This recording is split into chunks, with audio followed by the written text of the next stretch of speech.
Eto, gagawa tayo ng labasan ng hangin at iba naman yung gagawin natin. Hindi tayo gagamit ng female and male na adapter. Ang gagamitin lang natin ay PVC na 3/4 tapos etong mga binilog kong PVC. Ito yung isa lang ang butas. Ito marami ang butas. Tapos eto isa lang din na medyo malaki ang butas.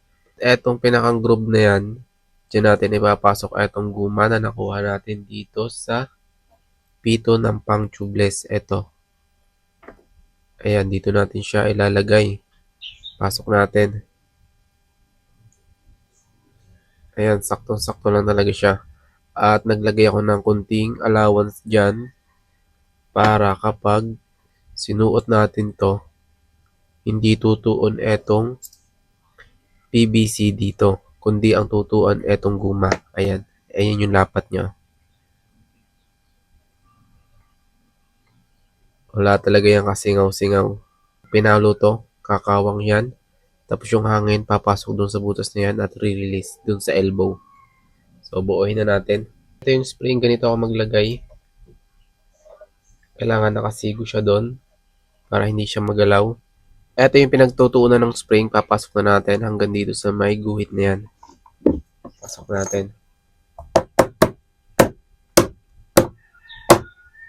Ayan, naipasok na natin. Lagyan na din natin ng dikit para hindi siya umisog.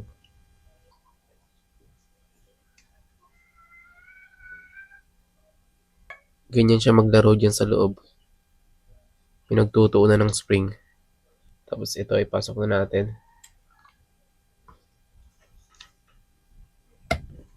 Ayan, nalagyan na natin ng o-ring. Tapos ipapasok na rin natin siya dito.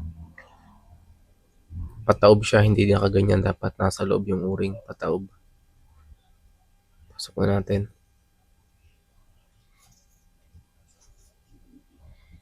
Butasan na natin ng suotan ng elbow. So, magbubutas.